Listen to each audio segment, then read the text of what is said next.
Que maravilha estar com você mais uma vez aqui no seu PS Podcast. Palavra e sabedoria. É uma honra grande, mas muito grande ter você. E olha, sempre o nosso compromisso é trazer conteúdo relevante para você.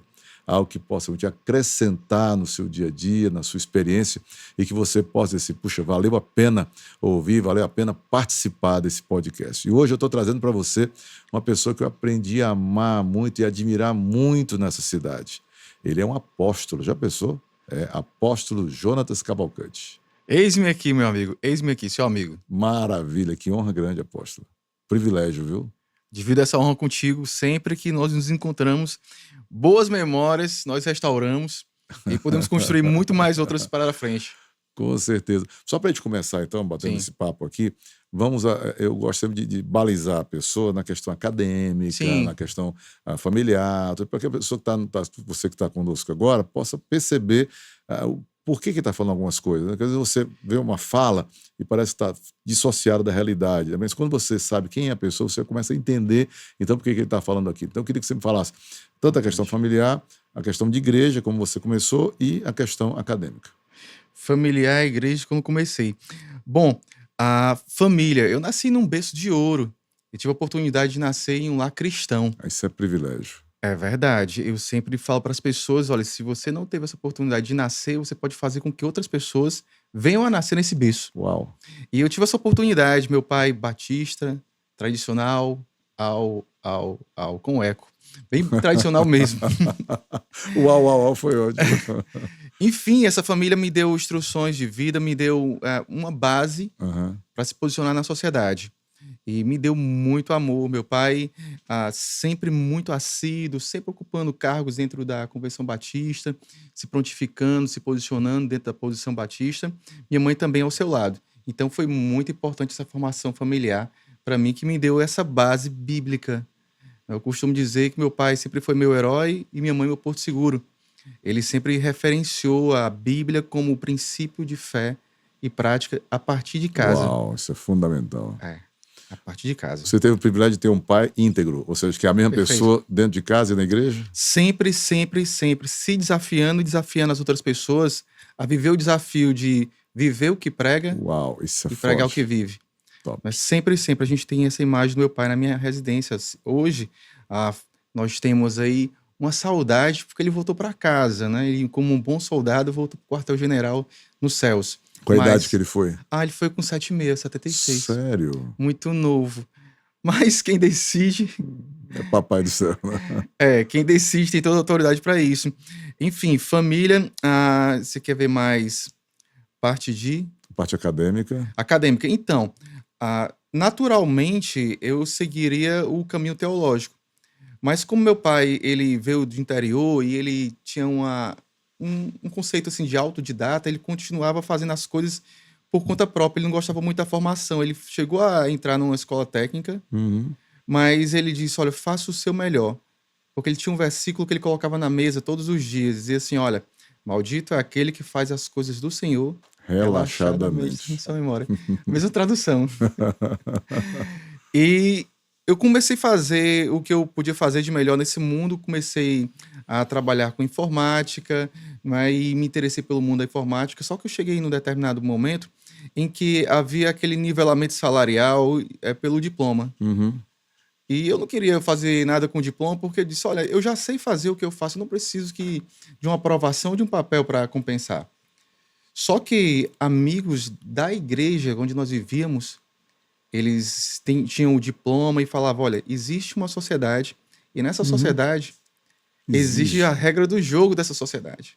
Você tem que jogar a regra. Depois que eu entendi isso, aí eu entrei, aí eu comecei publicidade e propaganda, pedagogia, e aí fiz a análise de sistemas, e depois eu fiz a teologia, porque depois de fazer essas três que eu citei antes, a teologia ela bradou no meu coração na escola bíblica dominical. Que legal. Mamãe ensinando na escola bíblica dominical e a gente ouve o mesmo texto várias vezes, mas tem hora que o texto fala diferente. O mesmo texto fala diferente. Até porque na Igreja Batista, na nossa escola bíblica da Igreja Batista tradicional, ela repete toda a Bíblia em 6 anos. Então você estuda a Bíblia toda durante Sim. 6 anos, aí a cada 6 anos nós começamos toda a Bíblia de novo, né? Então, ou você aprende ou você aprende, né? Quando eu falo de boas memórias, que quando nós nos encontramos, eu tô falando justamente sobre isso, é muito É, bom. Então, a mamãe falando na escola bíblica dominical, ensinando, ela falava assim: "Olha, o meu povo perece porque por lhe falta de falta conhecimento". conhecimento. E aí vai chamar o sacerdote, a responsabilidade do sacerdote. "Você esqueceu? Eu vou esquecer dos seus filhos também". E aquilo ficou na minha mente. Meu Deus, eu não era nem casado ainda, Uhum.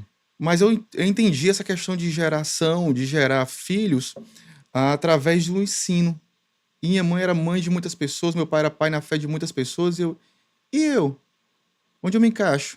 Quem eu sou? Quem sou eu na fila do pão? E aí eu comecei a entender aquilo, aquilo tocou, e disse, eu vou para o seminário. Uau.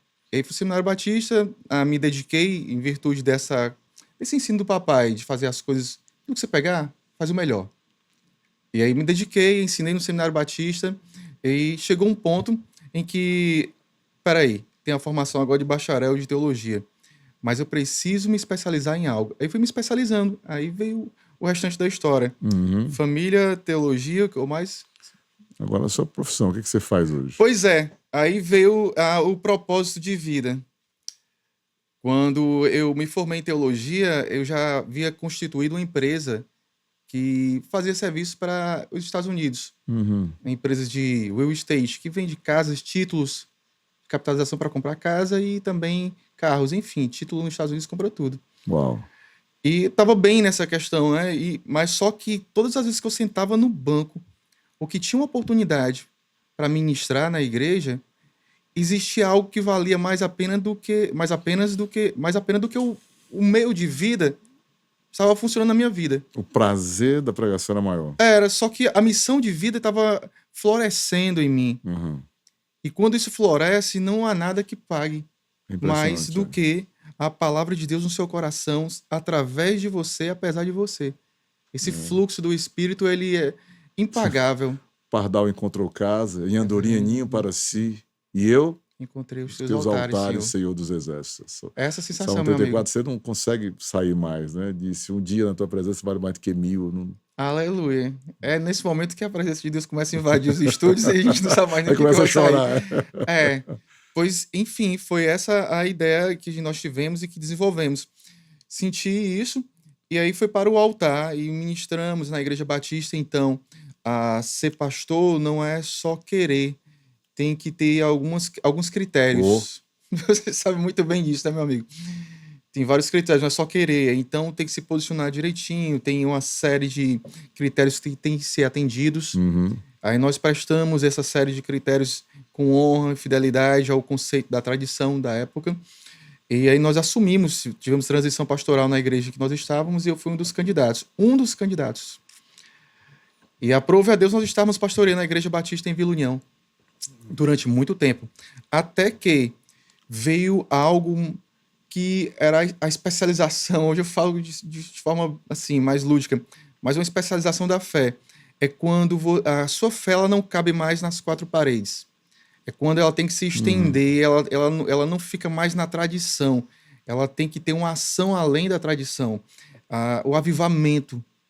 Você começa a acreditar mesmo que a oração realmente funciona. Todo dia, de 5 às 6 da manhã, nós estamos na oração da madrugada, porque nós É, cremos nisso, né? demais, demais. Nós encontramos esse lugar na oração. Então, como já estava criando um contraste com a tradição que nós tínhamos, então eu disse, olha, peraí, eu respeito a camisa do time que eu estou vestindo. Então, eu acredito na contemporaneidade dos dons, ou seja, eu acredito que eu posso orar e as pessoas ficarem curadas naquele momento, Sim. independente do nível de cura que ela recebeu. Porque não é por mim, o poder não está em quem ora, mas em quem responde. Mas, Né? mas deixa eu te fazer uma pergunta. A Igreja Batista talvez Sim. seja a que tem a maior flexibilidade nessa questão total. Por quê? Porque nós temos a Igreja Presbiteriana, por exemplo, se você não sabe, ela tem o Conselho da Igreja, acima disso tem o Supremo Concílio, tem, né, Sim. tem vários órgãos que são bem... que fazem a direção mais direta da Igreja, não é? Certo? A Igreja Batista, pelo fato de ser uma igreja convencional, Ou seja, na realidade, a Igreja Batista é uma cooperativa de igrejas, Sim. certo? Né? Que se unem para fazer o Colégio Batista, fazer o Hospital Batista, fazer missões, certo? Mas é uma cooperativa de igrejas que se unem para fazer algo comum. Ela não tem uma direção, não tem um papa, ela não tem um... É verdade. Não é? Então, é uma vantagem, é desvantagem em alguns aspectos. Por exemplo, qual é a desvantagem? O pastor batista, por exemplo, não tem aposentadoria, como o presbiteriano tem, certo? Não é? É o cuidado. O pastor batista, se ele for amado pela igreja, ele está bem. Se ele não for, meu amigo, ele É verdade. ficou velho, tchau. Não é? Porque a expressão batista é enquanto bem servir. Não é?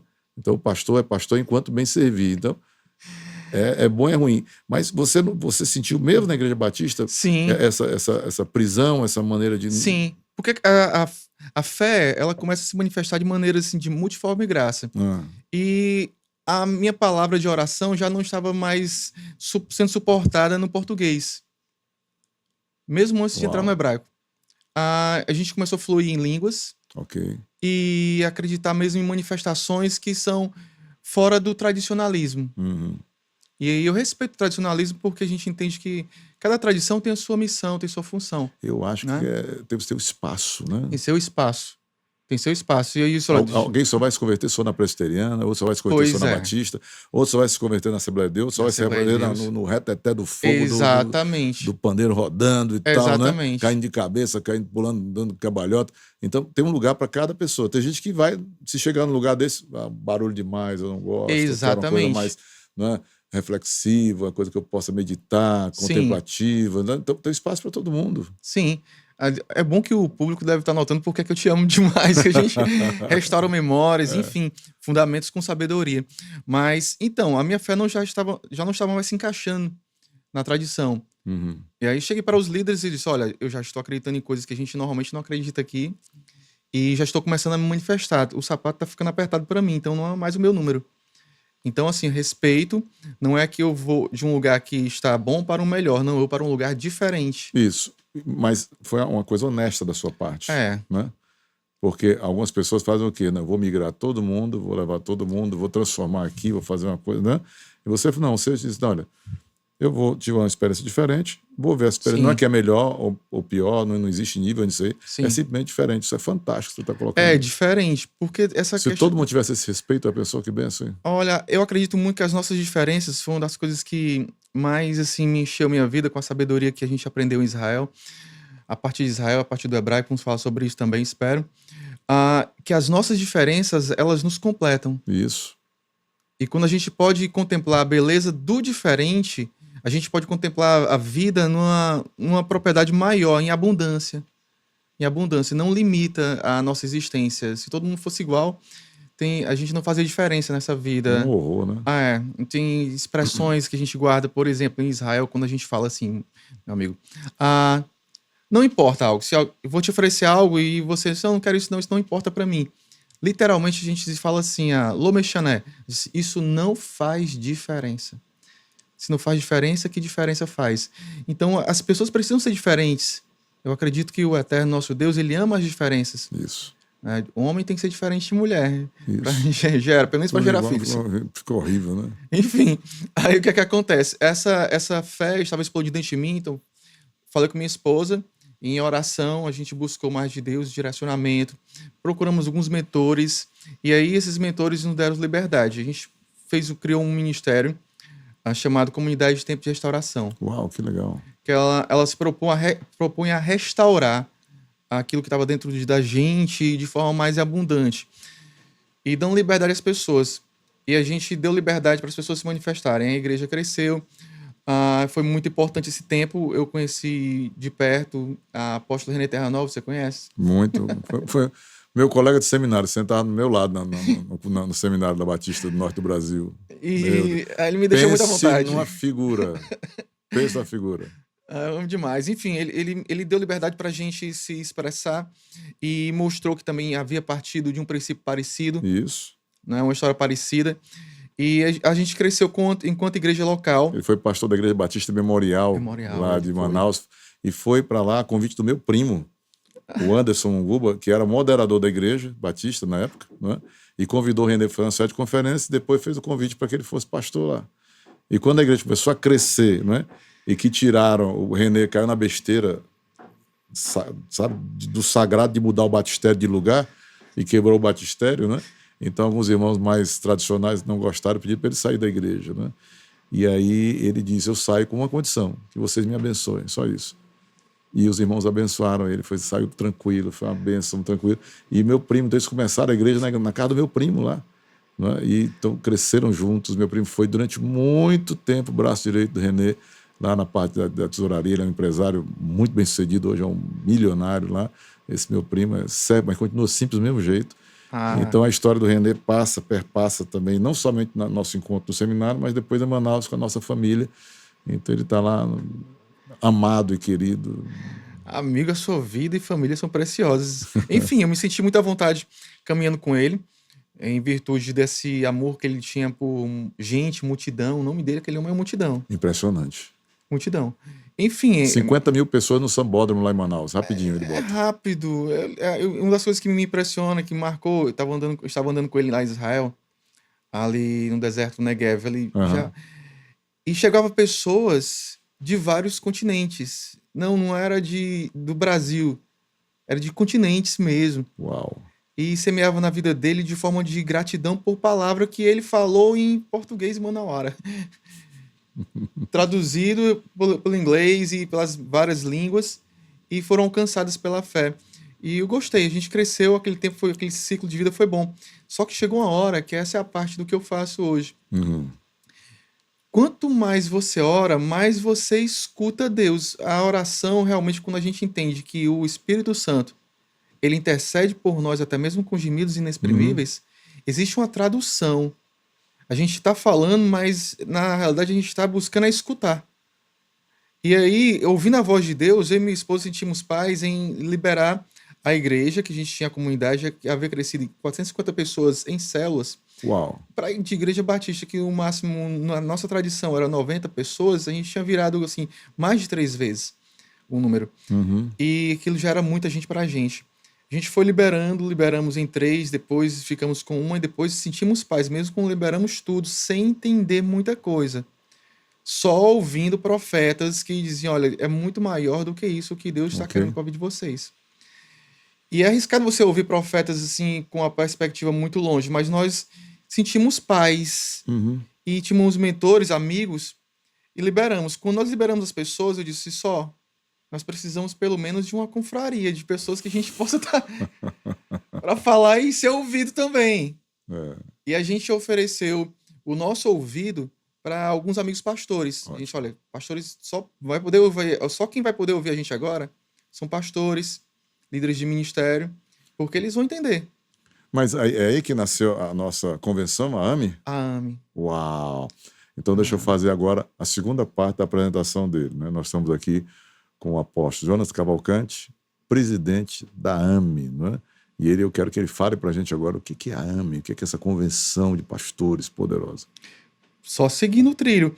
A gente sentiu paz, liberamos a igreja e precisamos de amigos. Chamamos 2, 3 amigos que visitavam a nossa casa para a gente conversar com eles e ver como estavam e também contar o que estava passando no nosso coração e ter aquele nível de conversa entre pastores.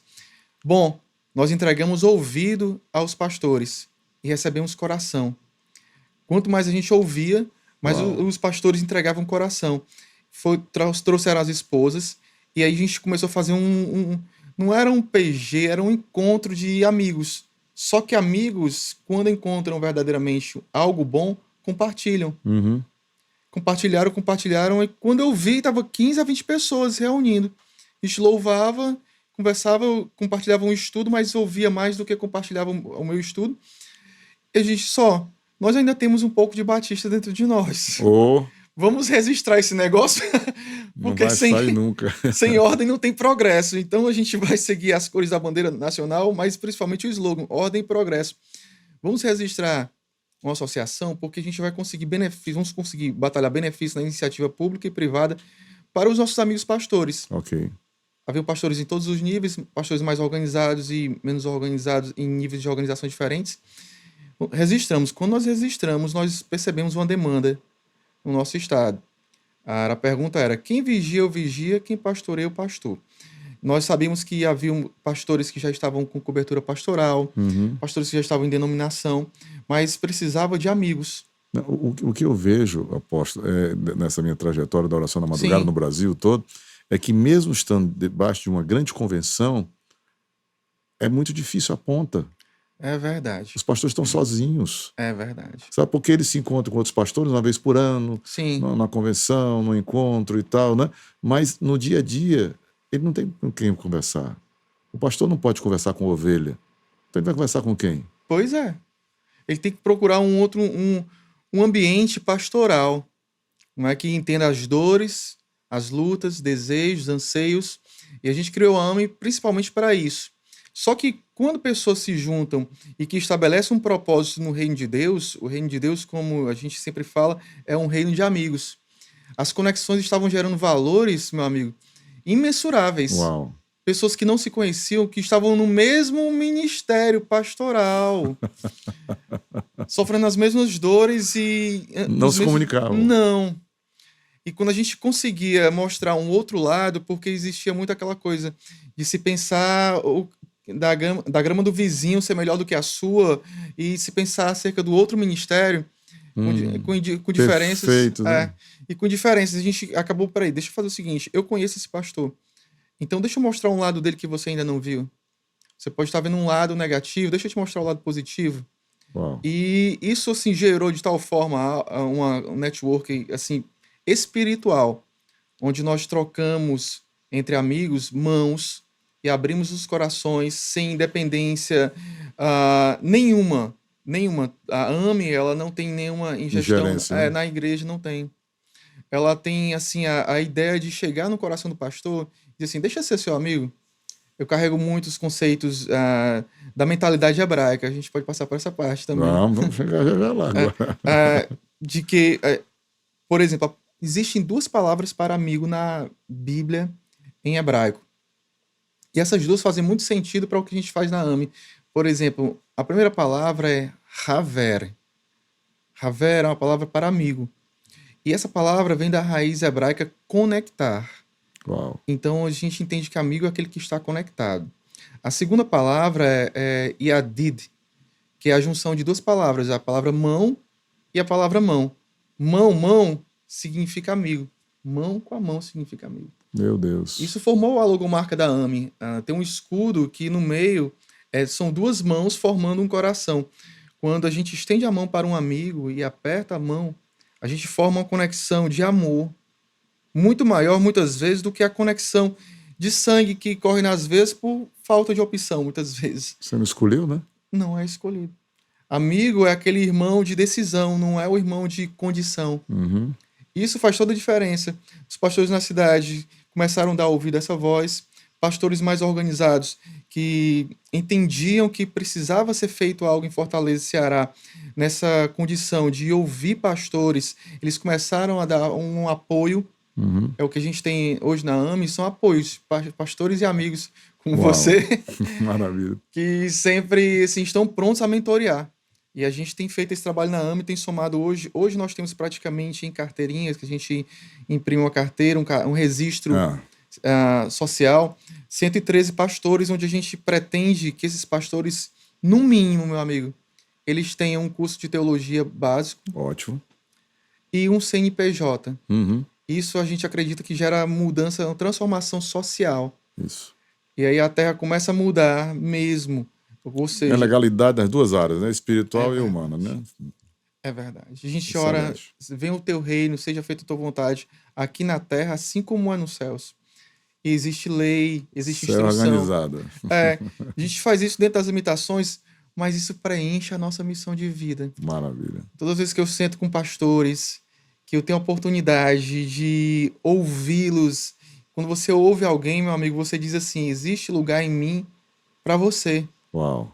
E é a palavra Emmanuel, Deus conosco, e nós estamos dentro dele, está conosco. E a gente entende que pode ajudar um pastor a seguir essa jornada que muitas vezes parece solitária. e tem seus momentos de solidão, mas que quando entendidos pela luz da palavra de Deus se transformam em solitude. Mas enfim, é isso que nós fazemos na AME, capacitamos pastores, entregamos uma network para eles Isso. poderem conectar uns com os outros. A primeira vez que eu lhe vi, né? Sim. Eu pensei que você era filho do meu amigo Isaac Coelho, sabe? Parecia com Pármenas. Eu digo, rapaz, Eles vão assistir, vão sorrir demais. eu digo, rapaz, ele é filho do Isaac. Mas eu sabia que ele não era, porque eu conheço Pármenas desde pequeno, né? E eu gosto muito desses dois. E eu digo, aí depois que eu fui conversar com você e tal, e ver a sua origem batista e Sim. tal. Agora, você já falou pra gente sobre a questão do seu início no hebraico, que foi essa Sim. necessidade de crescer, Sim, desenvolver e tal, sim. né? Mas um outro idioma, ele já muda a vida naturalmente de uma pessoa. O inglês, o francês, né? Certo? O alemão. Você poder falar um outro idioma já descortina um novo mundo, né? De leitura, Sim. né? Certo? De percepção, de cultura. Então já abre completamente diferente, é outra coisa, né? E quando você tem essa possibilidade, mas no idioma bíblico, Sim. então isso é uma coisa que não tem preço, né? Então eu queria fazer algumas perguntas para você. Inicialmente, eu queria dizer assim, quando realmente você começou a entender que para você o hebraico não era somente mais um idioma, mas era uma coisa de vida?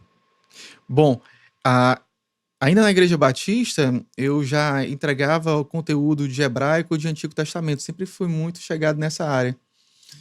Só que uma Você vez... era professor de hebraico no lá seminário? no seminário, hebraico, Já era Antigo hebraico, né? Testamento. Só que muito instrumental, muito hebraico para o seminarista. Uhum.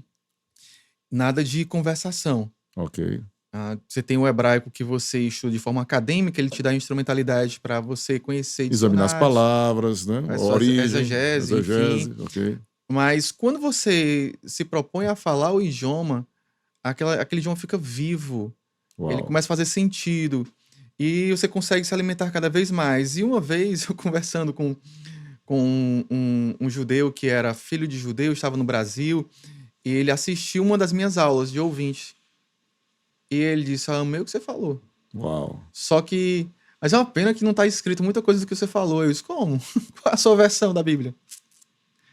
Aí ele disse, não, eu leio no original. E a forma com que ele colocou não era uma forma de competição. Claro, de orientação mesmo, né? Era assim, de muito natural. As pessoas do Oriente Médio, eles são muito naturais, que muitas vezes soa até um pouco grosseiro. Eles são diretos. É verdade. E aí eu fiquei assim, tu lê no original? Eu também dou aula de hebraico aqui. Aí, pois atenta um pouquinho para algumas palavras que você falou. Aí eu fui pesquisar. Quando eu vi que existia assim um elo perdido entre o que estava escrito e o que era traduzido, e que a única conexão que nós tínhamos até então era o Espírito Santo, porque quando o Espírito Santo ele traduz a Bíblia para você, você pode ser até analfabeto, você de ouvir você Claro. toma um entendimento. Muda a vida. Toma um entendimento. E só que as palavras foram fazendo sentido. E peraí, eu quero saber mais. E foi onde eu busquei a fluência. Foi onde eu busquei amigos, um amigo poliglota, até a gente conversou, um amigo em comum, Farid. Isso. Sempre cito e honro a vida dele. Ele é uma pessoa assim que ele dá o estalo no idioma, em vários idiomas. Eu nem acreditei quando falaram que ele falava assim 9 idiomas e ensinava. Ele me deu esse estalo e eu pude ir para Israel já fazendo perguntas e ouvindo resposta em hebraico. Uau. E aí isso fez sentido na minha vida de uma forma que eu disse, olha, quando nós temos um tesouro, o único sentido desse tesouro é compartilhar esse tesouro, gerar mais tesouro. Eu falei para você que eu tive um berço de ouro, um berço cristão. E você vê muito a parábola do talento. Daquilo que você pega, você tem que investir no reino. Isso. Você sabe assim, Deus tem tudo, então eu não preciso fazer nada. Esse que só tinha um que pensou dessa forma, até o que ele tinha foi tirado.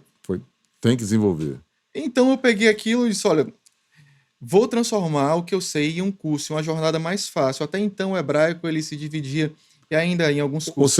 Ou seja, hoje você dá cursos? Nós temos um instituto, criamos um instituto de hebraico. Eu te falei essa questão de berço batista, ele traz muito a questão da organização. É porque no podcast eu tenho que fazer pergunta. Eu falo assim, você tem um curso? Pois é. Uau! Perfeito. A gente organizou e isso mudou minha vida, porque nós começamos a ensinar uma inteligência diferente para as pessoas. Não era mais o hebraico acadêmico apenas. Era a inteligência espiritual através da língua hebraica. Uau. E isso mudou bastante. Até então se tinha a inteligência racional, medida pelo QI, Uhum. De forma genérica, o resultado, ele media a sua inteligência daquilo que você conseguia em provas e Uhum. matemática, enfim. Depois a inteligência emocional chegou para dizer assim, não adianta você ser inteligente no seu QI, mas você não consegue administrar as emoções. Uhum. E aí isso estava sustentando até que chegou a inteligência espiritual. Peraí, qual o propósito disso? Do que você tem, do que você gerencia. E aí eu comecei a ensinar o hebraico com propósitos. As pessoas começaram a ter uma instrumentalidade, porque até então o hebraico era uma língua morta, que só se falava lá em Israel, e a sabedoria dessa linguagem milenar, ela estava se perdendo. Ela só era catada, pinçada, para fazer uma exegese que, para chegar no final da pregação, era um Deus me acuda. Aí eu disse, não, isso está errado. Aí eu criei um método que facilita o seu aprendizado. Na terceira aula, você já está lendo. Uau. Lendo para começar a ter sua instrumentalidade. Os métodos antigos, eles proporcionavam uma questão de fonemas um pouco complicado. Tinha um fonema difícil no hebraico, eles falaram, no alemão é assim. Aí a pessoa, teoricamente, teria que aprender um fonema em alemão para depois voltar para o hebraico, para depois chegar no português. A jornada é longa. Eu disse, não, eu fui para Israel falando, eu sou paulista, mas naturalizado no Ceará, e se eu pude falar e entender, qualquer pessoa pode, eu vou diminuir essa jornada. Então eu criei um instituto de hebraico com um método próprio, o método do curso Aleph, Que onde as pessoas maravilha. têm essa jornada para aprender o hebraico, mais do que simplesmente uma instrumentalidade básica que a gente vê no seminário, mas ela tem um hebraico para a vida. Posso citar alguns exemplos? Por favor, eu queria que você me citasse Sim. por partes, né?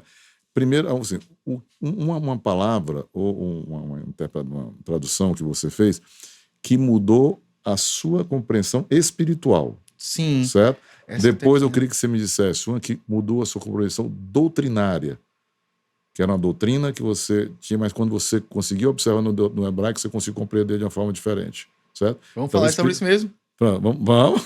Doutrina espiritual. Não queremos pregar nada para ninguém, não. Nós estamos conversando aqui, né? Certo? Tá, Tá? E também a terceira coisa é uma coisa que mudou no seu dia a dia. ótimo. Vamos lá. Vamos lá. Você lembra das perguntas, né? Porque eu vou pegar. Espiritualmente. Vamos lá. Você, quando você anda em Israel, o tempo, ele. Deixa eu só colocar, antes de você continuar. Sim? É porque, assim, no seminário, o professor que eu mais amava era o professor de hebraico, certo? Olha só. E ele falava uma coisa. Eu disse para ele, e ele dava Antigo Testamento também, né? E aí, um dia, eu disse assim, professor, o senhor está pedindo 100 páginas por semana, não é? E eu tenho muitas outras cadeiras que eu estou fazendo também. E ele foi bem simples, diminua o número de cadeiras, Isso. mas faça seu curso de direito. Então, era uma pessoa extremamente... Era americano, né? Então, ele era muito rigoroso. Então, eu amava as aulas de Antigo Testamento, amava as aulas de hebraico, exatamente por essa contextualização que eu estou pedindo para ele fazer agora para a gente, certo? Para que você entenda que o hebraico não é uma coisa distante, mas é uma coisa que pode interferir e impactar o seu dia a dia. Com certeza. Sabe, amigo, a gente tem que registrar. Eu te amo mesmo, né? A gente conecta demais. Amo você, a sabedoria, as referências. Meu Deus, vamos continuar. A primeira, o que impactou espiritualmente. Quando você anda em Israel, o tempo parece que passa diferente. Uhum. Até mesmo o calendário lá nativo é um outro tipo de calendário. As horas começam a se ver diferentes. Eles percebem as coisas diferentes através da palavra de Deus. E tem uma palavra que me impactou espiritualmente. Sempre que eu pensava em algo espiritual, havia o paralelo em espiritual e material, a vida secular e a vida espiritual. Uhum. Isso sempre entrava em choque comigo. Mas eu aprendi uma palavra que ela ensina muito, a palavra é menatser. Não é? Depois, as pessoas que seguirem no nosso Instagram, eu posso colocar no Por inbox favor. e explico um pouco mais. Mas essa palavra, menatser, ela é nomeada, é traduzida por maestro, mas também é traduzida por vitória. Uau.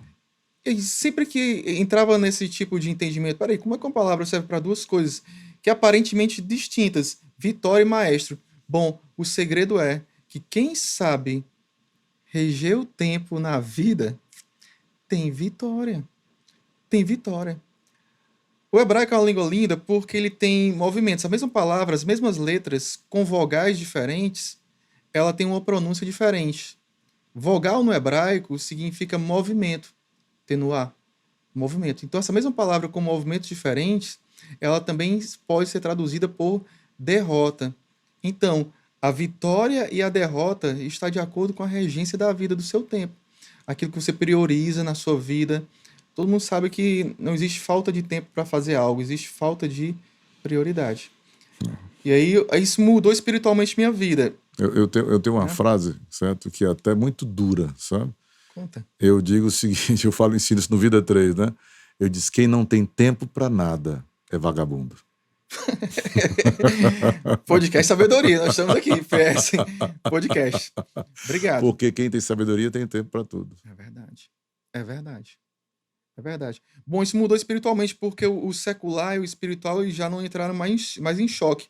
Porque o espiritual ganhou agora uma regência maior na minha vida. A aplicação do que eu faço, como vou reger meu tempo, é que decide minha vida. A segunda, para mim, ser mais pontual, era sobre... Doutrina. Uma palavra que muda um aspecto doutrinário que você sempre acreditou daquela forma, agora essa palavra, uau, descobri isso. Sobre, por exemplo, uma das palavras que aquele judeu que me despertou, ele falou no seminário, em virtude da influência greco-romana, nós estudamos bem mais o grego do que o hebraico. Muito, muito mais. E não há nada de errado nisso, porque grego é uma língua de sabedoria. Tem muita sabedoria na língua grega. Não é? Mas foi escrito em hebraico. O que não foi escrito em hebraico tem a mentalidade hebraica. Desculpa, né? Foi mal. Né? Desculpa. E o que não foi escrito em hebraico tem a mentalidade hebraica. Você percebe isso quando você começa a estudar um pouco mais a fundo. Por exemplo, você lê uma Bíblia em grego e percebe que as palavras de fé são transliteração das palavras hebraicas. Por exemplo, não existe amém no dicionário grego. Então, ele vai transliterar com as letras gregas a palavra amém, que só tem sentido na língua hebraica. Não é? Como um acróstico, a gente explica um pouco mais. Mas uma das palavras que aquela pessoa me falou, disse, olha, você falou de salvação, metanoia, porque metanoia é no grego. A mudança de mentalidade. Todo mundo entende isso e ama isso. E, pois é, mas dá uma olhadinha no que está escrito no hebraico. E eu fui em casa e, peraí, a palavra era chuvá. E vinha de uma raiz que se fala, a raiz do verbo lachov, que era voltar, retornar. Uau. Aí eu disse, espera aí. A ideia não é simplesmente mudar a mentalidade, mas voltar para o princípio de tudo. Aí essa palavra de chuvá, que era retornar, de onde a gente tinha errado, no Éden, no pecado, vinha muito conectado com a palavra que eu uso muito quando a gente fala assim, avante, a gente fala kadima. Você tá na caravana lá com o meu amigo Reverendo Muguba, ou comigo, ou com ambos juntos lá. Opa, vamos ver. E você vai ouvir assim, kadima, que é avante. E a palavra kadima, que é um avante na tradução, literalmente é assim um retorne, que era o kodem, regresse ao princípio. Então a ideia não era avançar para uma ordem cronológica no tempo à frente, através de uma mudança de mentalidade, mas de regressar onde a gente tinha caído. Dá até para cantar. Quero voltar ao início de tudo, encontrar-me contigo, Senhor. Quero rever meus conceitos e valores. Eu quero reconstruir. Vou regressar ao caminho. Vou ver as primeiras obras, Senhor. Eu me arrependo, Senhor. Acho que é isso aí, né? O clima. É esse de voltar lá no Éden, né? Vai ser difícil voltar aqui para falar as coisas. Aí vamos também, né? Tem aquela que eu gosto muito também, que é do Jardim da Inocência. Sim. Aquela canção é linda. Paulo César, né? Paulo Baruch, meu Deus do céu. Baruch, hebraico conectado com tudo. Enfim, então isso mudou a parte doutrinária. Porque não era uma questão apenas de mudar a mente, porque na mentalidade grega, as pessoas que estudarem a mentalidade grega vão perceber. Toda língua, ela imprime a mentalidade.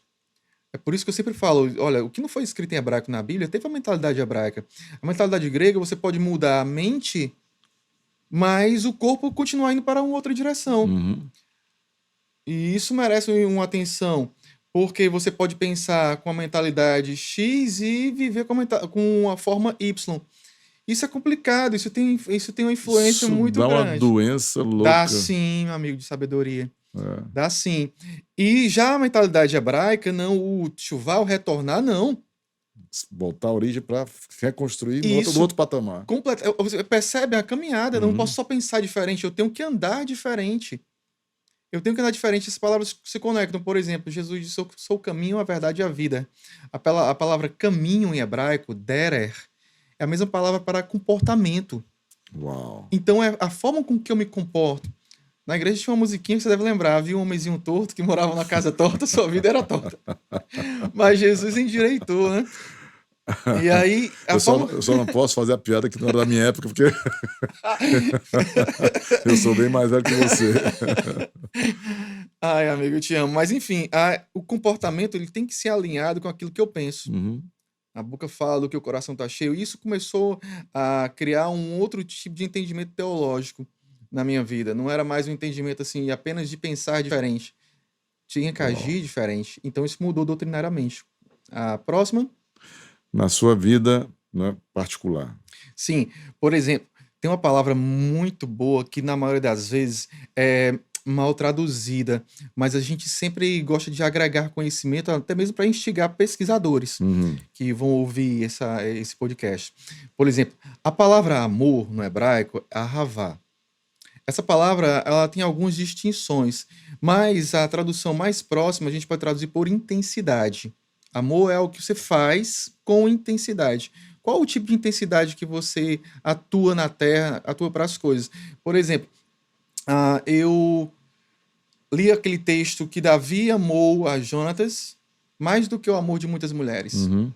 Então, peraí, o segredo está na palavra amor. Que tipo de amor? E no grego, existe um entendimento assim, tem um amor eros, ágape, filéu, enfim. Eu disse, peraí, deixa eu pegar essa bagagem e guardar um pouquinho aqui, deixa eu desfrutar do que o hebraico coloca. Eu posso prestar serviço para alguém, para um amigo, mais do que eu presto serviço para minha esposa. Então eu estou causando assim, estou com uma intensidade maior para o meu amigo do que com minha esposa, e isso não fere o meu amor com ela. Eu tenho uma aliança, eu tenho uma decisão com ela. É porque o inadvertido, ele olha e pega esse texto, inclusive para tentar colocar ali uma suspeita de um relacionamento homoafetivo. Perfeito. Não é? É ridículo isso aí, não é? Quando você não consegue entender o que está por trás, né? Quer dizer, olha a explicação, isso é forte, hein? Demais, isso ajuda as pessoas a ter um entendimento novo, uma inteligência espiritual. Porque vai unir a questão de sentimento que a gente sente. Se você julgar o amor por sentimento, até um frio muda seu sentimento. É verdade. Um calor também. Então teria que ser algo de dentro para fora. Então o entendimento da palavra hebraica amor, ele fez com que eu pudesse me dedicar a certas circunstâncias na minha vida pessoal, sem ferir a aliança com minha esposa, sem ferir meu amor pelo meu pai, pela minha mãe, sem ferir meu amor pela minha filha. Uau. E isso organizou. Isso me deu um sentido de vida, né? Me deu propósito. A inteligência espiritual, ela une o emocional e o racional com a gestão do espiritual. Isso dá propósito de vida. Propósito chama decisão chama caráter chama moral, onde uma sociedade não subsiste sem uma boa moralidade. Por favor. É o que estão tentando destruir hoje, né, filho? Nossa guerra é moral. Como a gente vai ver, no final das contas, a guerra é moral. Porque destrói a família, prega a desobediência aos pais, né? Você vai minando tudo aquilo que foi colocado nos nossos princípios morais, vão ser destruídos, você destrói a cidade, a sociedade de maneira geral. Pois é. Você implode, né? Você coloca por baixo, ela vai simplesmente caindo, é impressionante. Perfeito. Ninguém venderia a alma se tivesse um conceito moral elevado, né? Porque a moral, ela não subestima as relações, mas ela também não se vende a qualquer tipo de relação. A moral, ela estabelece princípios. Palavra de sabedoria. Quem tem palavra de sabedoria tem fundamentos na vida e pode realmente cultivar valores. Enfim, o hebraico me deu essa solução e é isso que eu faço questão de transmitir para as pessoas. Maravilha. Hoje a gente fala de inteligência espiritual, é algo que faz meu coração cantar hoje, é falar dessa inteligência espiritual. Ótimo. Para fazer com que a Bíblia ela seja entronizada como o livro dos livros, que tem, sim, Amém, fundamentos que provam a ciência prova a Bíblia prova a ciência. Total. Você sabe disso. Não pode dissociar.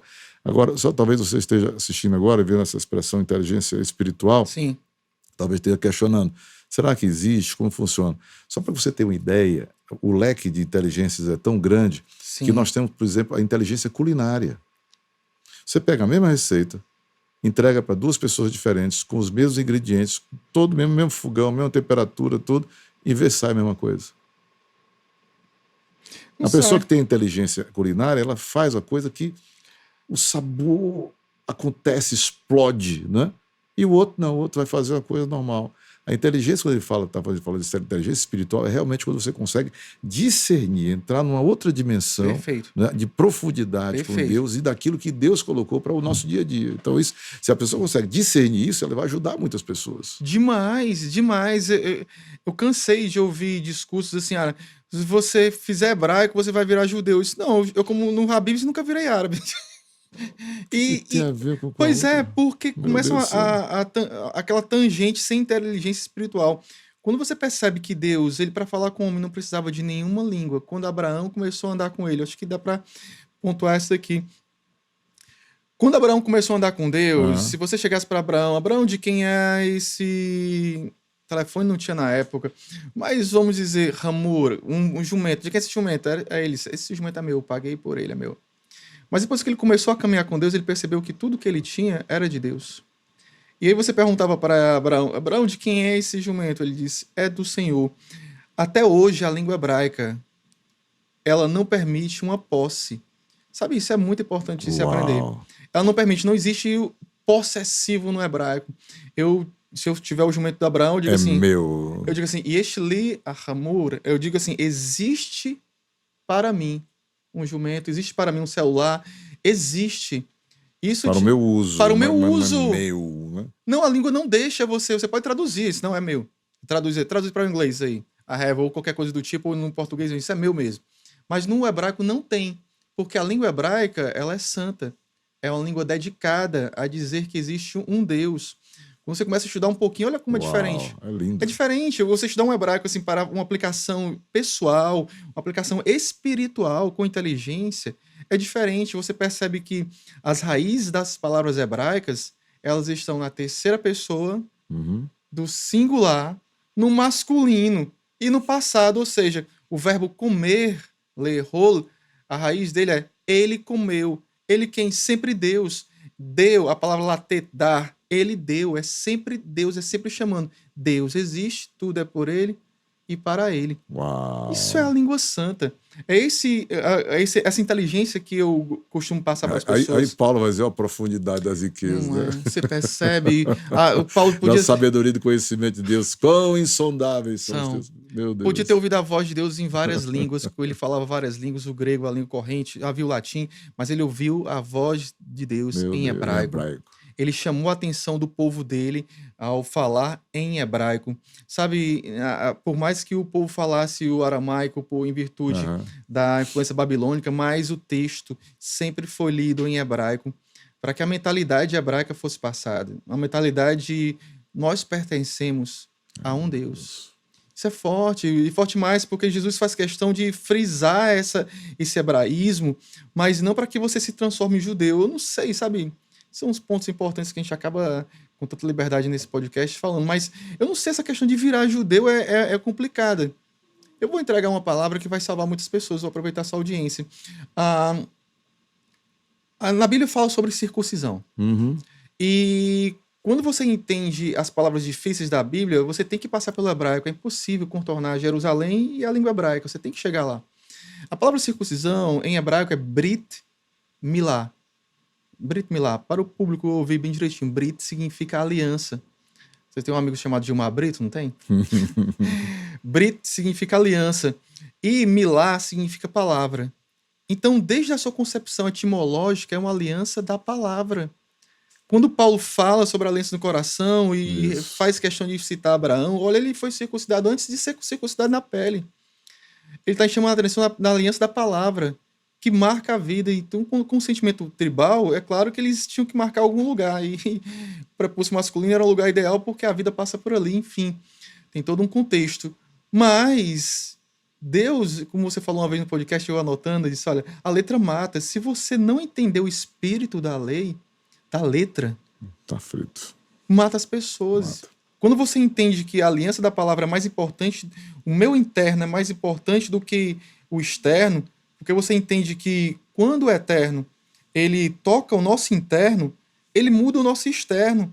Então a gente pode entender, peraí.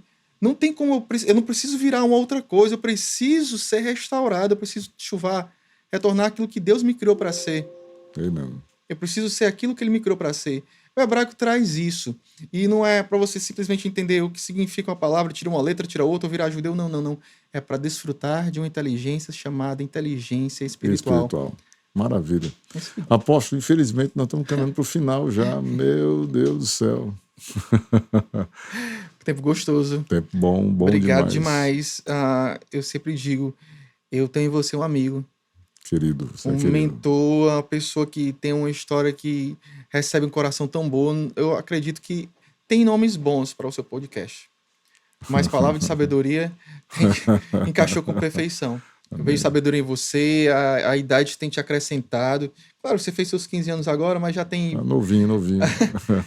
idade, conselhos, o abrigo no seu abraço é muito bom. As palavras que a gente pode se alimentar, o testemunho que eu tenho dos pastores a seu respeito. Olha, encontrar bom testemunho é difícil muitas vezes, mas a seu respeito, meu amigo, Meu Deus. eu agradeço por ser seu amigo. Honra minha. Eu queria que você olhasse para essa câmera agora e deixasse então a sua mensagem final, a sua palavra Sim. final hoje, né, para o Sim. coração de cada pessoa que está conosco, você que está conosco, obrigado pelo carinho, né, de estarmos juntos nesse tempo aqui com o apóstolo Jonas Cavalcante, presidente da AME, né, professor de hebraico, vai lá no curso dele, né, se inscreve Sim. no curso, entra lá.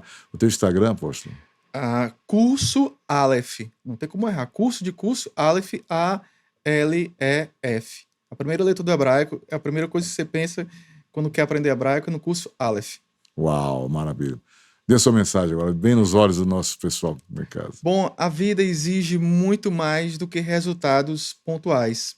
A vida exige propósito. E o propósito está além das nossas expectativas quando nós andamos em Deus.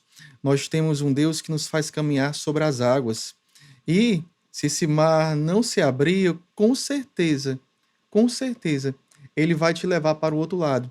Porque é fiel àquele que prometeu. Você tem um propósito nessa vida. Use a sua inteligência espiritual. Você tem. Muitas vezes não está tão ativada dentro de você. Mas existe um instrumento que ativa a inteligência espiritual. É a palavra de Deus. Use a palavra de Deus no seu dia a dia. Use a palavra de Deus com uma única restrição: de compartilhar para alguém que ainda não ouviu. Que Deus te abençoe. Que maravilha. Muito obrigado, querido, pelo carinho da sua presença. Amém. Eu tenho certeza que você foi abençoado, eu também fui muito abençoado, não é? Edificado hoje nesse podcast. E eu quero só fazer um pedido para você, não é? Eu sempre estou pedindo que a pessoa seja um missionário. Como é que é um missionário? É simples, você vai lá, deixa o seu like, você vai compartilhar, não é? Tá bom? Bota para compartilhar aí para mais pessoas, que mais pessoas possam assistir o nosso apóstolo. Vai ser bem. Se você não está inscrito, aproveita para se inscrever, né? Se inscrever e ainda coloca também aí o sininho para ser avisado dos novos programas que nós estamos colocando aqui no seu PS Podcast. Apóstolo, muito obrigado pelo carinho. Muito obrigado, de verdade. Te amo muito. Amém. E a você, obrigado pelo carinho da sua audiência, por estarmos juntos. Um beijo no coração, amo você.